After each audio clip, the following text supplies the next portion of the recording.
let's go to the word. Ruth, I'm going to deal with the latter portion of the second chapter of Ruth. But I want to begin at verse 13. Ruth chapter 2, verse 13 reads as follows. Then she said, this is Ruth speaking, let me find favor in your sight, my Lord. Say she's talking to Boaz. Say she's talking to her Lord. Mm-hmm. For you have comforted me and have spoken kindly to your maidservant, though I am not like one of your maidservants. You can have your seats. Let's start with this. Foreignness doesn't factor in this field. I say foreignness doesn't factor in this field. Here we are, Boaz has just instructed Ruth, don't glean in another field. I want you to hear me principally, and I want you to hear me by the Spirit. Say, don't glean in another field. She's been given instructions, and these instructions are going to bless her life if she follows them. Say, we've been given instructions, and our lives will be blessed if we follow them. But you got to understand that when you follow instructions, you're also abiding by restrictions. When you're following instructions, you're abiding by restrictions because he says, I want you to glean here, and I don't want you to glean anywhere else. So that means that everything that will be provided that you don't even know that you have provision for. You don't even know what's in store for you. But everything that you're going to need and more than you can imagine is here in this field. Say the field of strength. Just so that we're clear, poetically speaking, Boaz names means strength. And a lot of times when these things are mentioned, some folks go looking for their own version of Boaz when you need to go looking for strength. Are you hearing what I'm saying? Let's continue. If you would, protection, provision, redemption, and strength are here in this field. Somebody say in this field. And so Ruth fell on her face and bowed to the ground. Why have I found favor in your eyes since I am a foreigner? How is it that this Gentile from an idolatrous nation has found favor in the sight of her Lord? Are you hearing what I'm saying? Are you picking up what I'm laying down? She says, I found favor, though I'm your maidservant, but I'm not like your maidservants. Lord, I'm your servant, but I'm not like one of your servants. And so here it is, this Gentile woman, Gentile simply meaning she is not of Jewish or Hebraic heritage. So she is outside of their heritage, and she's asking questions. Why are you being so favorable to someone who isn't in your heritage? What have I done to gain your favor?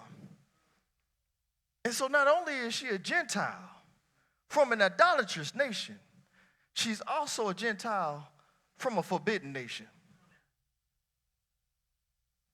According to Deuteronomy chapter 23, verses 3 and 4, an Ammonite or a Moabite wasn't permitted entry into the assembly of the Lord even to the 10th generation. Further along in that verse it says, and forever. And so if you study, you'll start looking at it, and some commentary will say that this is speaking to the male factors of this lineage when that's not what the text reads. It says the descendants. Are you hearing what I'm saying? An Ammonite or a Moabite was a permitted entry into the assembly of the Lord even into the 10th generation and forever. Here's the thing. They didn't meet, and here's why really. They didn't meet Israel with bread, go figure, and water during the Exodus out of Egypt. So because the Ammonites and the Moabites didn't meet Israel with bread. I hope y'all are hearing what I'm saying, because you got to realize where they are. Say they're in the house of bread. They're in Bethlehem. They're in the house of bread. And the reason why God put this restriction on the Ammonites and the Moabites, not only for 10 generations, but even forever, is because they didn't meet their brothers with bread when they were making their exodus out of Egypt. They didn't meet them with bread, so you can't come into the house of bread. Okay, they didn't meet them with bread. You can't come into the house of bread. And this would be applicable to Ruth. So how is it that Ruth is getting the invitation, though the law says she's denied entry? Because that's what the word says.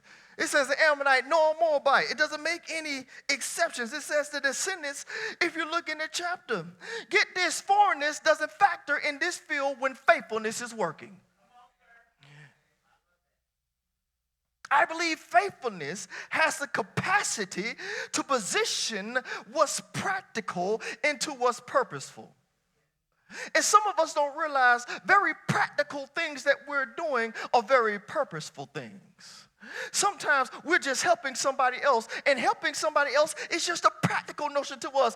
I see somebody needs help, I start helping them. I'm not looking for anything for it. It just seems practical to me.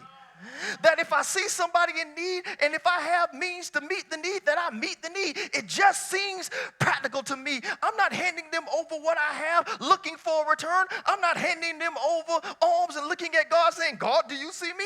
I'm not handing them over charity and then snapping selfies of myself and saying, God, you see me? World, that's not what I'm doing it for. I'm doing it for practical reasons. If I was in that position, I would want somebody to help me. It's very practical. But sometimes we miss that what is practical is also purposeful. What Ruth is doing is very practical. She's gleaning for a reason. And her reason is, if she don't glean, her and Naomi don't eat. Say it's practical. It's practical. I'm not spiritualizing anything here. She's going to glean. She ain't going there for Boaz. She's going there for the grain. Say she came for the grain. Lord have mercy. She came for the grain. She didn't came to gain anything from Naomi outside of, again, very practical purposes. But practice, very practical things, have purposeful implications. Are you hearing what I'm saying? Don't miss this. Destiny is discovered, determined, and defined decision by decision. I'm going to say that one more time. I said destiny is discovered, determined, and defined decision by decision. And if we believe that we are predestined and preordained, this principle still applies, because watch this, you're still in the posture of discovery. A lot of us are living out our destinies not even knowing what they are. I'm not talking about the destiny of eternity. I'm talking about the destiny of purpose. And I keep telling folks that are looking for their purpose, your journey is the purpose. Are you hearing what I'm saying? Because what we are presenting now and learning from right now is simply someone's testimony. There was a purpose. Can I get y'all to get with me on this? Does anybody want to argue with me that her journey was her purpose? She just, again, did Ruth follow Naomi being like, God is going to work through me, and what comes out of me is going to be royalty, and I decree and she didn't know. And us on this side of grace, some of us don't know the daily things that we're going through, that God is working out something phenomenal in your life. If I could get you to praise God for just a moment, that in your daily operation, God is working out something phenomenal in your life. Sometimes we're not even mindful of it. We don't even know what's going on. We like to think that we know everything that's happening, and truth be told, we don't. Even the prophetic only get glimpses. Are you hearing what I'm saying? We prophesy in part. We know in part. Say, I'm in a posture of discovery. Which leads me in a posture of dependency. Which ought to put me in a posture of devotion. Woo. Are you hearing what I'm saying? Ruth chose conversion, and she was decisive in devotion. She didn't just say it, she performed it. And too many of us will say what we are going to do for others and for God, and it's just big talk and void of action. I'm going to do such and such for you, empty promises. I'm going to do such and such for you. Man, ain't nothing. Look, just don't tell me nothing. You hear me? Or tell me the truth. Just tell me you ain't going to do nothing for me. That way I don't have any expectations. But if you tell me, help me, if you tell me that you're going to do something for me, am I wrong for expecting for you to do what you said you would do? And folks have gotten in how many breakups and fallouts because simply somebody didn't do what they said they were going to do. If you can't commit, don't confess. Whew. Are you hearing what I'm saying? Make no mistake, Ruth's conversion canceled her descendancy and set her inheritance. I got to say that one more time. I say that, make no mistake, Ruth's conversion canceled her descendancy where she came from, and it set her inheritance where she was going. Do understand, her conversion was in her confession and commitment. Your God will be my God. So since your God, Naomi, is the God that I say that I'm going to follow, I can't just say it. I can't just talk about it. I gotta be about it. And what does she say? Essentially and effectively, until death do us part. We're in covenant. I ain't going nowhere where you go. I'm going where you lodge. I will lodge your people, my people. I will give up my identity. I will give up my culture. I will give up my whereabouts to follow you. Because even though Naomi was going through a moment in her life where she was having an identity crisis, Ruth had been with her long enough to see the God in her. If God wasn't something significant in Naomi's life, why didn't Ruth make the comment, your God will be my God? And then she locks it in at the end of that roundabout, verse 17 in chapter 1. She says, and God do whatever to me. If nothing but death, she said, God do whatever to me if nothing but death separates me from you. I'm in this for the right reasons because I'm not in it for what you have, because right now you don't have anything. I'm not in it for what you have. I'm in it for who you are. I wonder how many of us have that kind of dedication to anyone, in particular God. God, I'm not in it for what you have. I'm in it for who you are. What was John the Baptist in it for? Was he in it for what he could have? All he had was locusts. Locusts and wild honey. He had camels. I'm sure it looked good. But it wasn't nothing but camels' hands. And he was preaching to the masses in the middle of nowhere. And he did what every preacher, every leader of the church of the Most High God should do. When the Lord shows up, step out of the way. I say, when the Lord shows up, step out of the way. I'm not even worthy to lace your sandals. You showed up. Let me step aside, because I wasn't doing nothing but preparing the way for you anyway. I know my role, and then I know when to shut my mouth. Okay. Are you hearing what I'm saying? Her conversion was in her confession and her commitment. Your God will be my God. receive this: covenant with the Most High is how curses get canceled. I say covenant with the Most High is how curses get canceled. If you look at what's going on with Moabite, they are effectively cursed because they tried to hire Balaam to curse Israel. And God said, I wasn't listening to Balaam. So I'm going to tell you what I'm going to do, Moabites and Ammonites, because you wanted to hire Balaam to curse Israel. I tell you what, here's your curse. No one can enter into the assembly of the Lord for 10 generations. No descendants, the rest of the verse reads, will enter into forever. How is it again that Ruth finds a way out of this curse?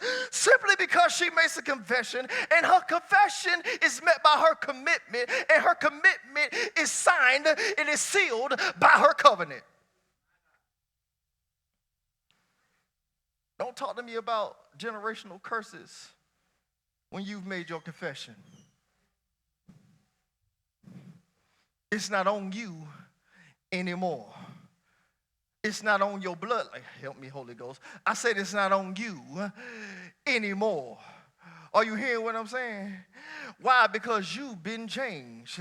If I can reach out to this scripture a little bit, the children of Abraham do the works of Abraham. If I can make another little reach, a Jew is not one that is one outwardly, but one that is inwardly. Not contextually for all my theologians, I know that scripture talks about circumcision, but watch this, it wasn't talking about physical circumcision, it was talking about spiritual circumcision, which was circumcision from the heart. And that idea did not come from Paul, nor did it come from Jeremiah, it came from Moses.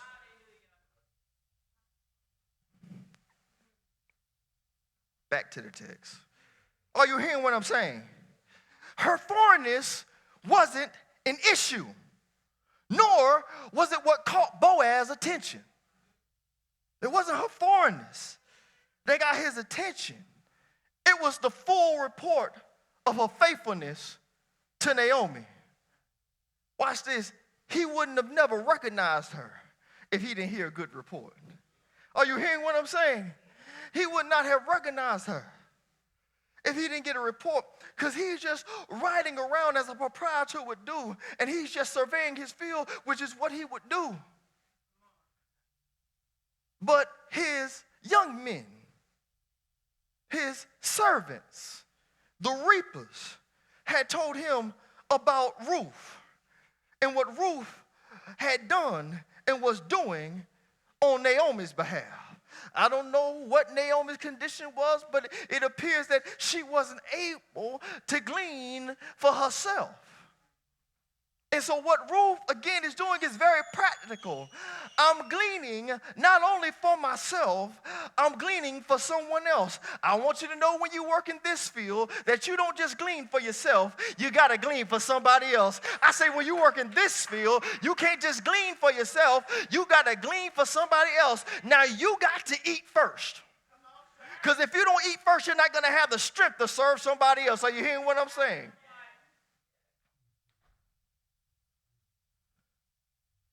So she was gleaning for herself and for others. In her case, it was Naomi. But he heard the full report of her faithfulness and how she forsook her former life. Let's be clear that Ruth's endeavors weren't about earning anything from or through Naomi. She wasn't trying to earn anything from or through Naomi. Sometimes we make connections because we know what can come through that person or what can come from that person. But what happens when you attach yourself to somebody who doesn't have anything to give? All they can give you is wise counsel. All they can give you is genuine, authentic love. What happens then? And too many people are attached to people for reasons because something that they think that they can get from someone, through someone, instead of being attached to them because of who they are and because of what they've seen. I've seen enough God in you. I know you're going through a crisis right now, but your present crisis isn't about to erase your total witness. It's not going to erase the entirety of your witness. Are you hearing what I'm saying? I know some of us have had mishaps, but it's not going to damage. It's not going to undo your ministry. Are you hearing what I'm saying? Some of us have had some setbacks, but it's not going to undo what God has set up for you. Can you give God a praise right now? Because some of us know that we done had setback after setback after setback. Some of them self-inflicted. Some of them imposed upon us. Some of them encroached upon us. Some of us were born in the wrong situations. Was it Ruth's fault that she was a Moabitess? No, she was born into this. But this is what I love about God. It doesn't matter what you were born in. It only matters how you're reborn. It doesn't matter how you're rebirth. It doesn't matter what I was born in. It matters that I was born again. Somebody say, I've been born again. That means that my previous lineage has no weight on my present life. My previous lineage has no weight on my present life because I have God on my side, because I have covenant with the Most High God. Let me get back over here and teach. Say, I have covenant with the Creator, which means that He can make something entirely different. God help me. I'm in covenant with the author. Woo! Are you hearing what I'm saying? Because some people will look at your life and all the things that you've been through, and they would ask questions like, how are you still surviving? That's because my programmer has written my story differently. God help me. I said, it's been written differently for me. So you won't understand. I know the author and the finisher. And so I'm not worried about what's going on in between. Watch this, because I know the finisher. And some of us are overwhelmed by what we're going through, and we need to remind ourselves. Somebody say, I know the finisher. There's purpose in this. Oh, Lord, help me. Somebody say there's purpose in this. Mm-hmm. It wasn't about earning anything from or through Naomi. It was about making efforts for Naomi. She was just doing things for Naomi to serve Naomi. Are you hearing what I'm saying? Get this right here. Faithfulness is an access service. That's layered. I say faithfulness is an access service. Access to serve, access from serving, access to be served. One more time, I said access to serve, because a lot of times when we think about access, we think about what's coming to us. It's supposed to be what's coming through you. And so watch this, say, I have access to serve. God help my soul. I said, I have access to serve. When Yeshua himself came, he says, I know I'm paraphrasing, I have access to serve. I didn't come to be ministered unto. I came to minister. I have access to serve. And so since I have access to serve, I have access from serving.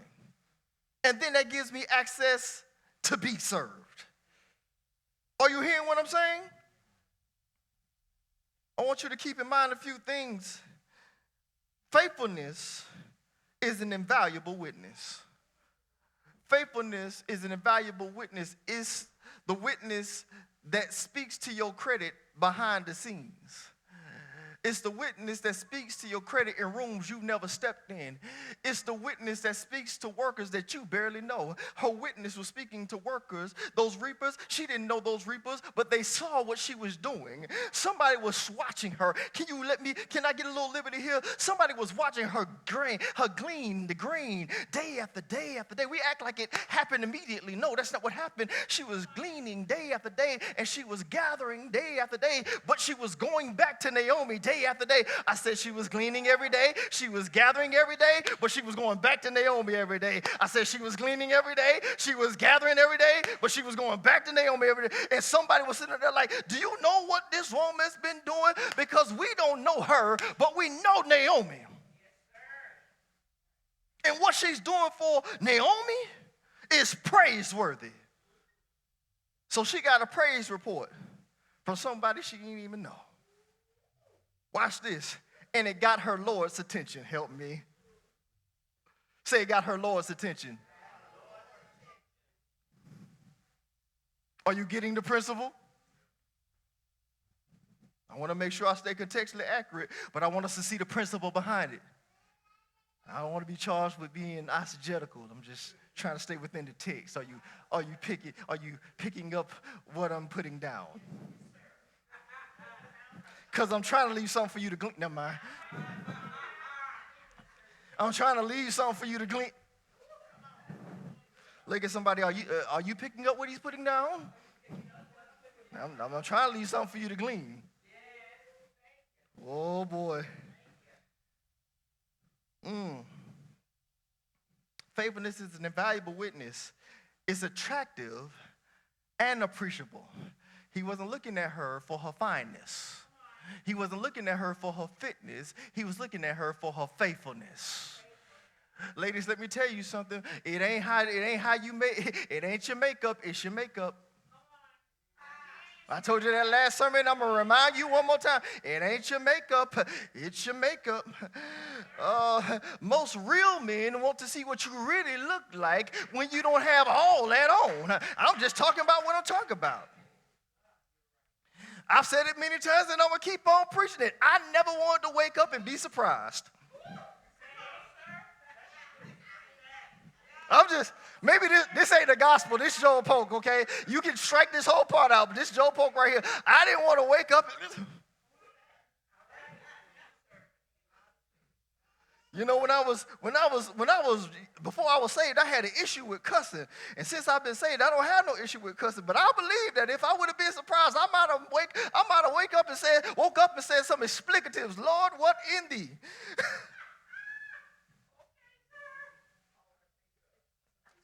What in this did not happen last night?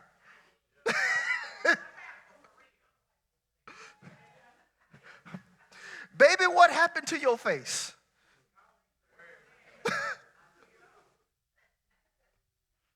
You know all the terminology they got now? Ooh, you beat. Who want to be beat? Who want to be? This is crazy. Ooh, girl, your face beat. Girl, you slayed. You want to kill somebody? I'm trying to figure out where we get all this. Are you hearing one? Yeah, you killing them. You killing them. Because watch this. If you gain somebody from what's superficial, how you think you're going to keep them? If you gain somebody from what is superficial, you better keep up that same act. You better go to sleep like them girls in Hollywood. Ain't no getting comfortable for you. I'm just talking about what I'm talking about. I'm talking about these metrosexual men too. These jokers getting sewn, dudes getting hair sewn on you bald, bro. Let it go. Let it go. Embrace your bald head. It's okay.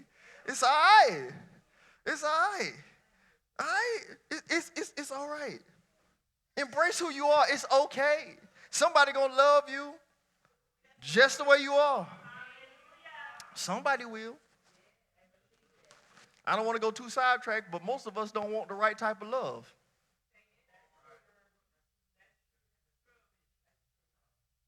We don't want the right type of love, because you can talk to most people, even people that had it, and you'll be having a conversation, and they'll know what's not good for them.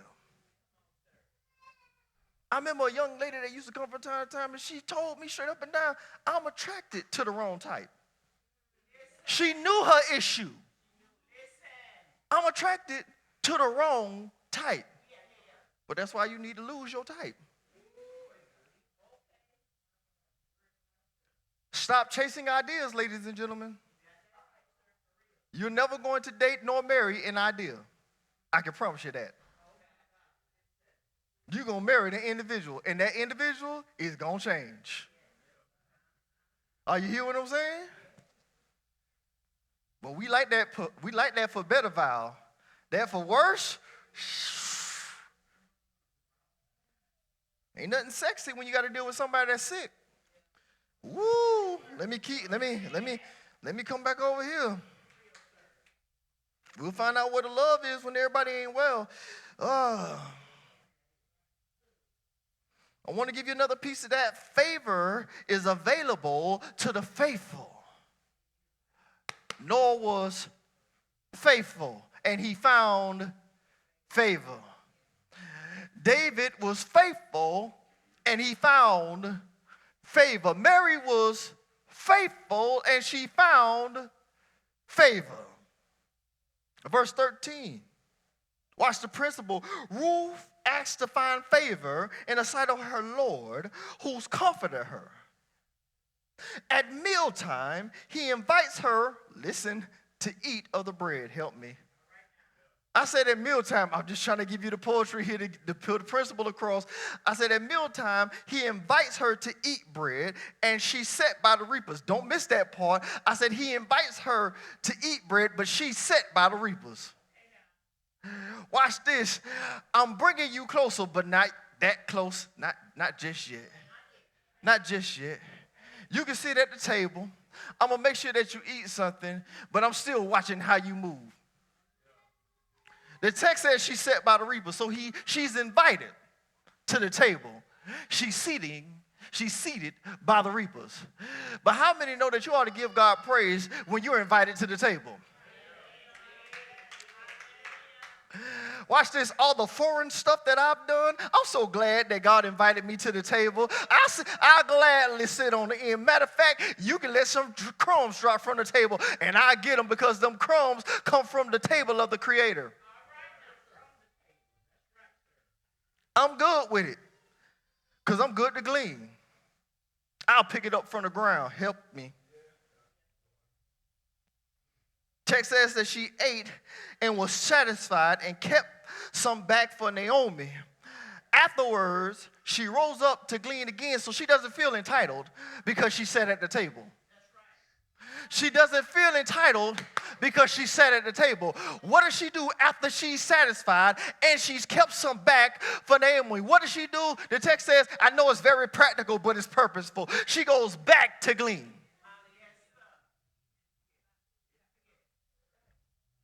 Don't you feel entitled because you've been invited to the table? A lot of us can't wait to be invited to those tables. Or somebody to make it. I don't need to be invited to a table. I'll make my own. Whatever.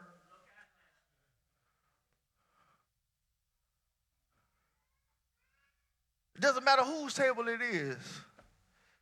After you've been satisfied, get up and glean again. Are you hearing what I'm saying?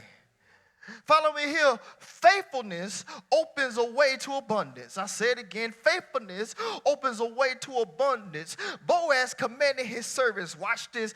Boaz commanded his servants to allow Ruth to glean. And then he says something right here. He says, and let the grain from the bundles fall purposely for her. Not just what's left behind. I want you to make sure that bundles drop for her on purpose.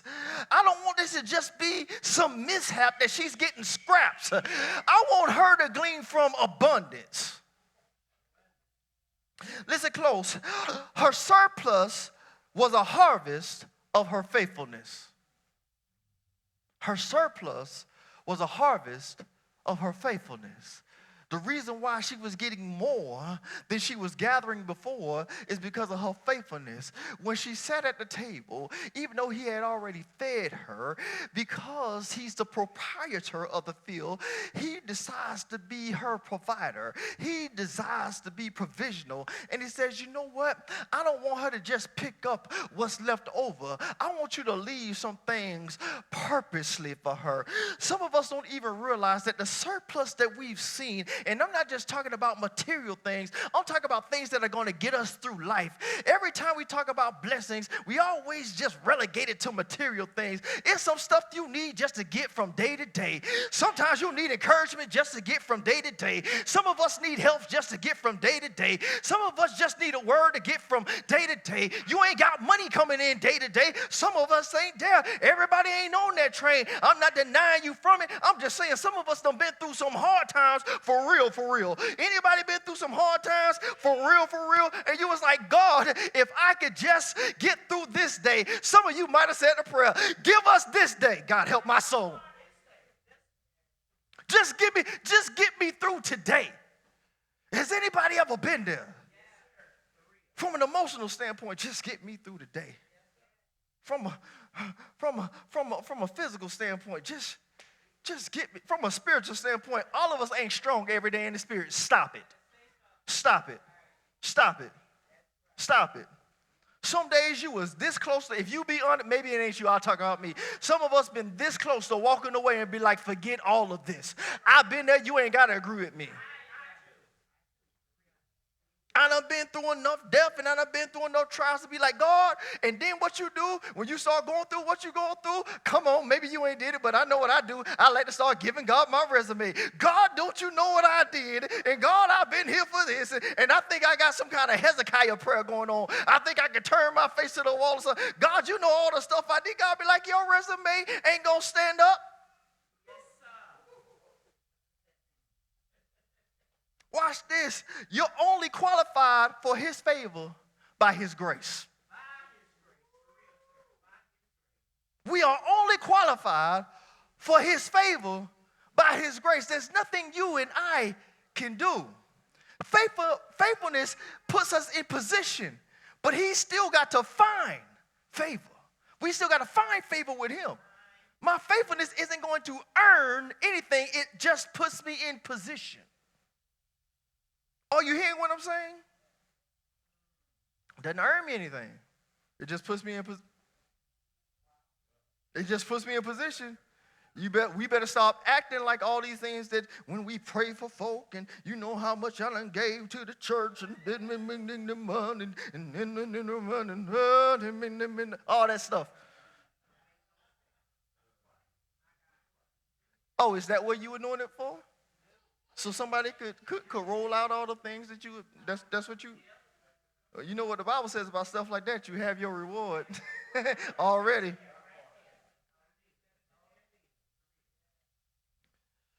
Consider this. Deuteronomy 24:19 says, when you reap your harvest, this is a word to the Israelites. This is a word to the Hebrews.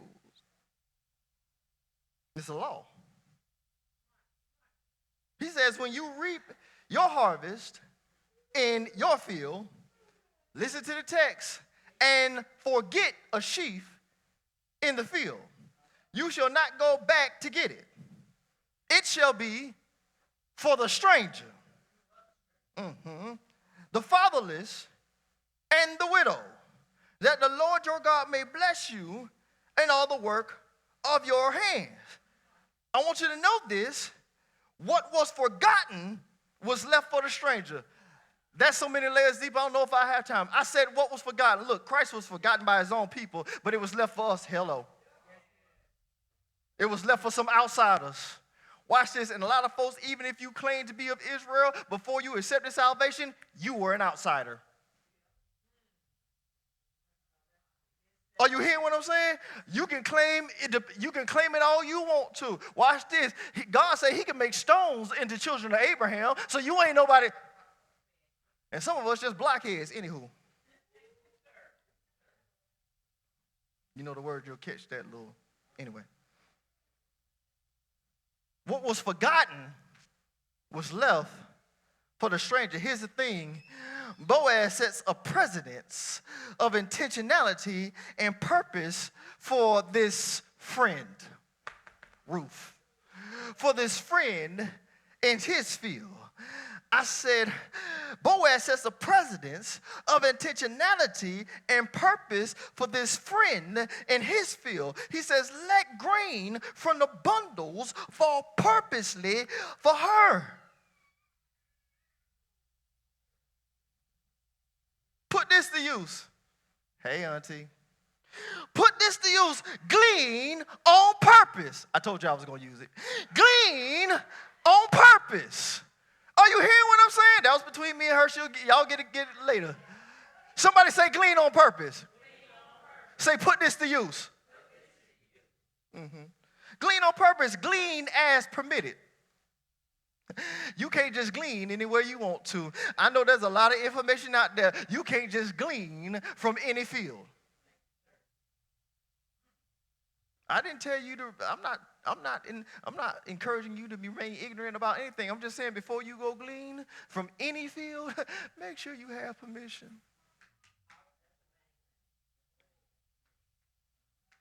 Because some of us go looking in information that we don't have no business knowing. And then it distracts us. Because that's what other interests do. They distract you. And some of us have become distracted by outside interest. That's how adultery happens. You're attracted by outside interest. That's how unfaithfulness happens. You're just attracted by outside interest. That looks interesting.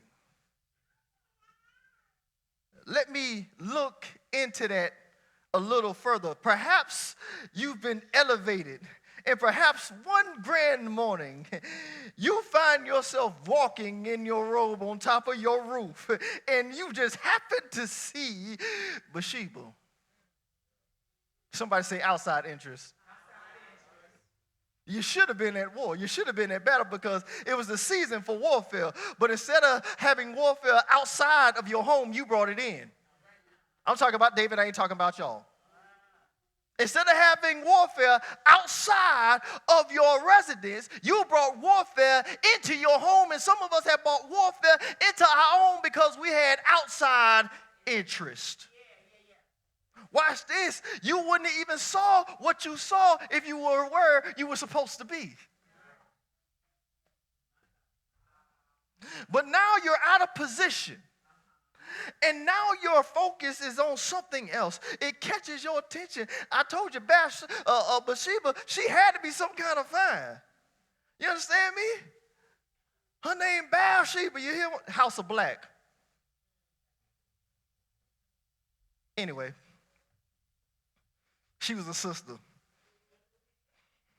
And David was like, ooh, I feel his pain. I do. I get him. Lord have mercy. And so he saw. He wasn't being a peeping Tom. He was just at a position where he could see her doing what she was doing. But then he couldn't stop looking. And that's what happens to us. Sometimes we see stuff that we don't want to see. But sometimes we see something we didn't intend to see, but we keep looking. I ain't talking about y'all. I'm talking about David. Don't nobody get offended up in here. Say, he ain't talking about you. I'm talking about David. And he got to looking, and then he got to thinking. He got to looking, and he got to thinking. Who is that? Boss, she married. Get over here anyway. And then she just happy to be in the presence of the king. And here you go manipulating your position. We don't like to talk about David like that. Girl, you in the presence of the king. You know what it is. Huh? You know what it is. Serve your king. What? Oh, we don't like this part. We don't like this part. Serve your king now. And then after he done already did what he's supposed to be doing, now, oh, Lord, he done worked the principle and created a problem because he didn't have permission. Right? He sowed seed, did he not? The seed brought a harvest, did it not?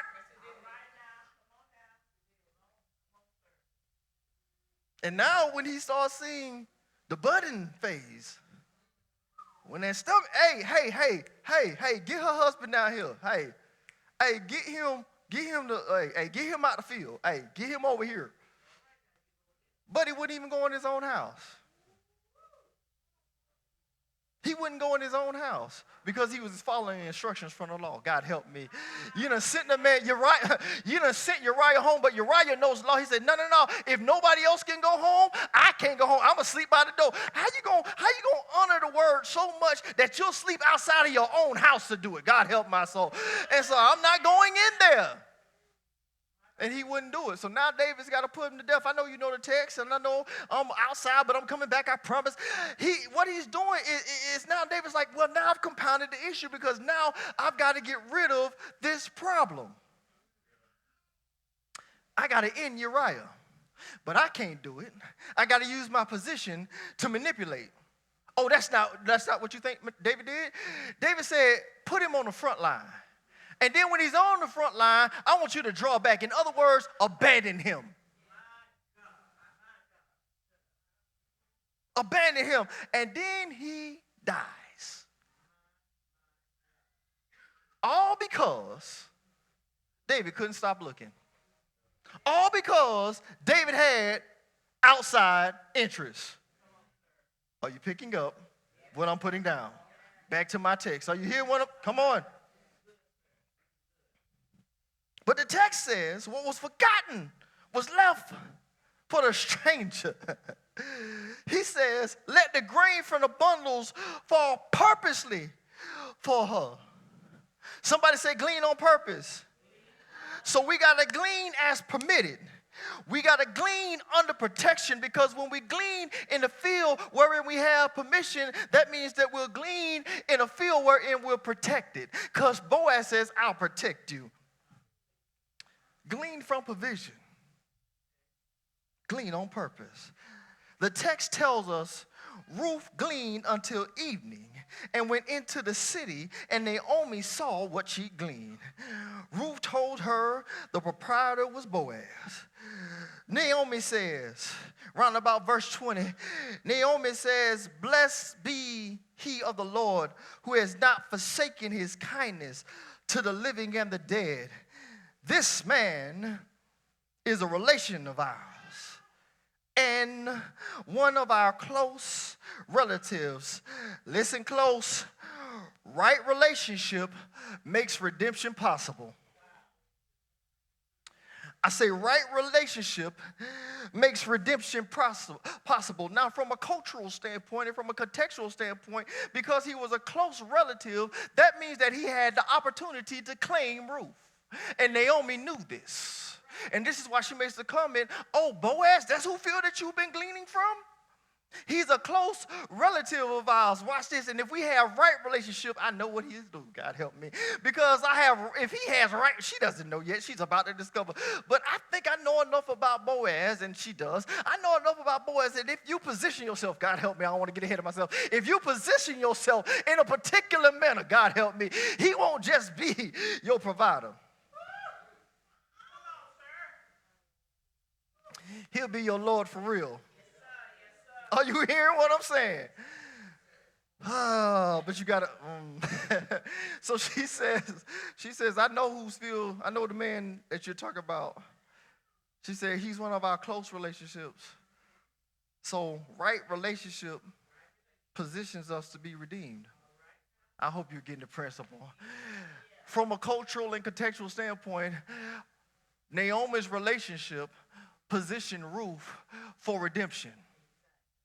From a spiritual standpoint, what I'm trying to get you to see from a principle standpoint is this: when we are in right relationship with the Most High God, with the Lord Almighty, that positions us for redemption. Say, but I got to be in right relationship. If I'm not in right relationship with him, there will be no redemption.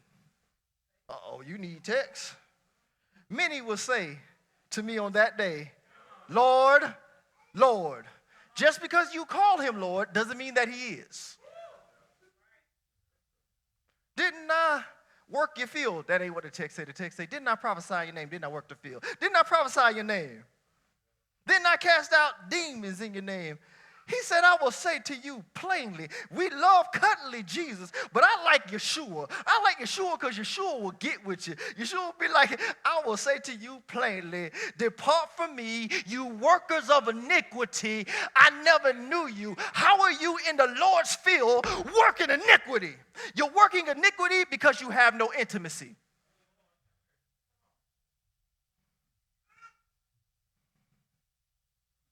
Am I in Matthew 24? Am I okay? Just want to make sure that we are contextually.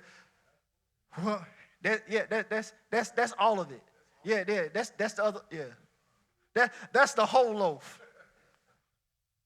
That's the whole roll. Are you hearing what I'm saying? Let me say this: the next level of relationship involves working the harvest. The next level of relationship involves working the harvest. The present harvest gives and gleans promise of a harvest yet to come. Did you hear that? I said the present harvest gives and gleans promise of the harvest to come.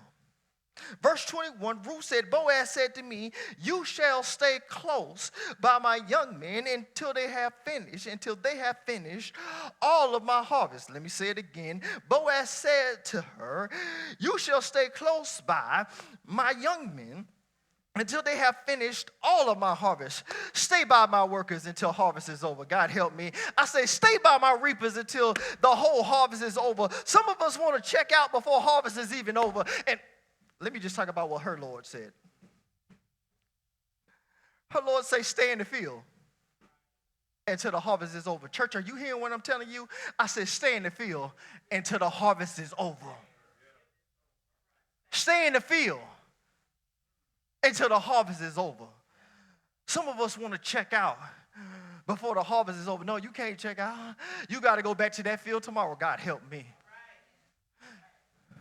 I've been coming to this field for years. Keep on coming. I've been working this field for years. Keep on coming. Are you hearing what I'm saying? Somebody say stay in the field. Not the field of the strangers. The field of strength.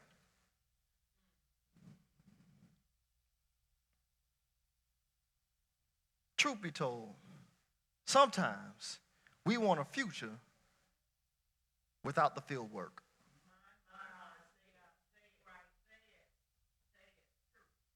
We want a future without the field work.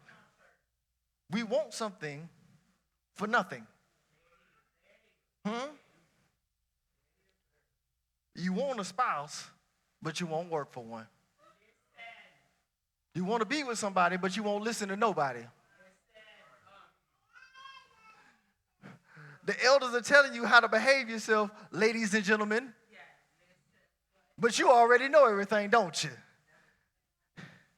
You ain't from this era. Darling, we ain't got to be from this era. A real man going to be a real man no matter what era it is.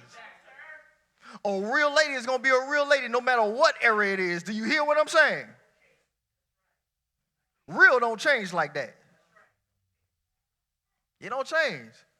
And so many times, and everybody has that story, I wish I would have listened. I would have listened. Because some of these relationships that we done been in, we should have listened to somebody who told us, that one ain't no good for you. Some of us are broken right now. Why? Because we didn't listen when somebody said, that one ain't no good for you. And then here's the other part. And I've been in this situation, but I thank God that woman didn't listen. I was fond of a young lady. This is before Ebony. Don't y'all attack me.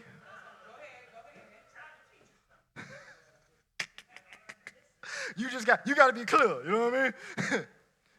So I was attracted to this young lady, and as was what happened to me several times throughout my life, I went over her mama's house. Her mama looked at me, was around me for about 5 minutes, and she said, oh yeah, she can go with you wherever you want to go.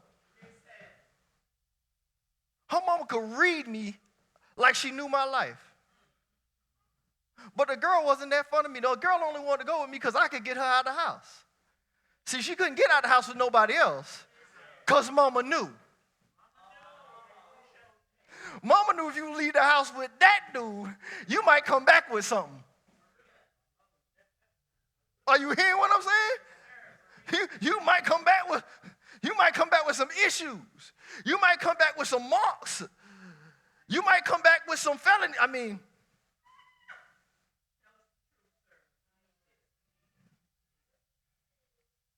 Talk about some crazy in love. Anyway, talk about some Bonnie and Clyde.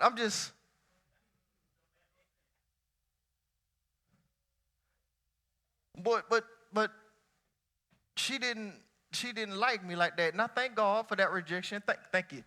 Hold it. Sometimes you got to bless him for the rejection. No, you better learn to bless God for the rejection. You hear what I'm saying? So now again, just hit me because this is on the edge of fleshy. I'm gonna admit that this is on the edge of fleshy. I saw her sometime later, and she got what she wanted. She said she wanted a roughneck. That wasn't me. She got her one. So I see her again. She got a little baby. And all she want to do is talk about how the daddy ain't there. But you said that you wanted, and now you got what you wanted. If you would have listened to mama, well, thank you for the rejection. May the Lord watch between. No, I didn't do that. But I'm glad for that rejection. But here's the thing. And her life might have turned around. That ain't even the point. The point is, sometimes we get ourselves into situations that we had no business being into simply because we won't listen to wise counsel. Wise counsel isn't always easy to attend to. Isn't always easy to carry out. It isn't romantic. What is romantic about going to the field day after day after day after day to the same field? Watch this. Y'all act like that was the only field that was producing. You trying to act like that was the only field that had a proprietor. But that's the only field that she could go to if she wanted provision from the proprietor. Are you hearing what I'm saying? Sometimes we want a future without the field work. Nevertheless, purposeful field work is marked by faithfulness, fellowship, and fruition. Verse 22, Naomi said to Ruth, "It's good that you go out with his young men, and people don't meet you in any other field." Hear me by the Spirit. I said it before, and I'll say it again. Don't glean in another field. Somebody say, don't glean in another field. Watch this. Don't even be seen there. She said, can I say it the way that I would have said it? If Naomi was like, don't you let nobody catch you over there in somebody else's field. Come on now. Naomi was about to be somebody's grandma. You hear what I'm saying? Hey, don't nobody catch you over there. You know, you can only say part of the words. You mama the rest of them. Don't you let nobody catch you in them. Girl. Sirs, don't be caught over there in somebody else's field. Are you hearing what I'm saying? You better work your own field. Watch your own field. Watch this. If you are in the field of looking for a relationship, do you own a field yet? And let me come back over here. Can you provide for anybody? Let me come back over here to the text. Can you provide for somebody more than your body? Girl, you know what I can do to you? Yeah, I do. And how long that's going to last? Y'all know how I go. Oh, yeah, we can go all night long. You're an all night long lie. You're an all night long lie. You get to working that hard, you getting to sweat. Don't nobody want to be on nobody like, come on now. Y'all can, okay, we grown in here. I'm just saying, yes, ma'am. I'm just being honest. After a while, it's like, all right, that was good. Now go on now. So.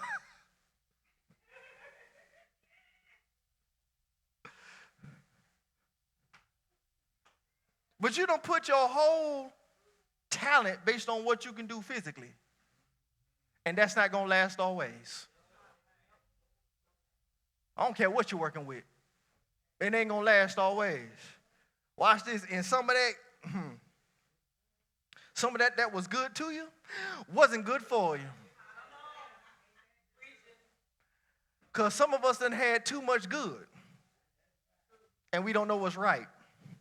I got to stay in that pocket right now. I said, some of us done had too much good, and we don't know what's right. And you know why you don't know what's right? Because you're comparing to the last good you had. Let me get up off of that. I'm in somebody's church, and let me just. She said, it's good that you don't go out with his young women and people don't meet you in any other field. Don't you even be seen over there. Last note, faithfulness is an enterprise that gleans for season. I said faithfulness is an enterprise that gleans for seasons. The text tells us Ruth gleaned until the end of barley harvest and wheat harvest. Say she was gleaning for seasons. Guess what season we're in? It's wheat harvest. Anyway, I just want to put that out there. I mean, literally. Get the principle. Faithfulness continues by decision, purpose, and the enterprise of harvest. I want to give you those one more time. Faithfulness continues by decision, purpose, and the enterprise of harvest. I want to give you part 4 of this series. Faithfulness continues. Faithfulness continues. Faithfulness continues when it gets difficult. Faithfulness continues when, watch this, the practical becomes an everyday thing. What happens, what needs to be done, I got to do it day after day after day. And sometimes, watch this, sometimes ministry can seem mundane. Okay, y'all ain't got to admit it. I've been doing this for a little bit. Sometimes you feel like you're just going through the motions, but you got to remind yourself of why am I still doing this? Why do I get up here Wednesday after Wednesday and Saturday after Saturday and continue to preach? Watch this. It's because I understand I got to stay in the field. Why do I get up and pray every morning? I got to stay in the field. Why do I praise whether you see me or not? I got to stay in the field. Why do I have to sometimes get up and encourage my own self? Because I got to stay in the field. Why do I have to let sometimes somebody else pray for me when it's too tough for me to pray for myself? I got to stay in the field. Sometimes I got to listen to wise counsel because why? I got to stay in the field. Don't you glean in another field. Because faithfulness gleans for seasons after season. If I'm faithful, I can just keep gleaning from God what I need from God. I might not get everything that I ever thought of, but He will supply all my needs according to His riches and glory. I might not have my dream that I've been thinking about, but He shall supply all my needs according to His riches and glory. And some of us need to realize that the reason why we're struggling is because some of us don't want the riches and glory. We want the riches that we imagined. We don't want the riches of His glory. The riches of His glory will never lead you away from Him. Never. It will not do it. Are you hearing what I'm saying? I need you to get this because we're coming back to Ruth next week. Oh, but we know the end of her story. I bet you didn't think. I know that in your mind, some of us didn't parcel through all this because why? Because we know the story. But we jumped over the process because we went straight from Naomi mentioning Boaz to Ruth marrying him. And that's not what happened. Because even when he invited her to the table, she sat by the reapers. But because she sat by the reapers, He said, I want you to leave something purposeful for her.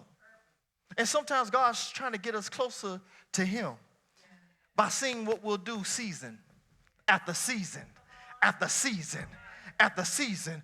Will you continue to glean from the field of strength season after season after season? And you don't just glean for yourself, you got to glean for somebody else.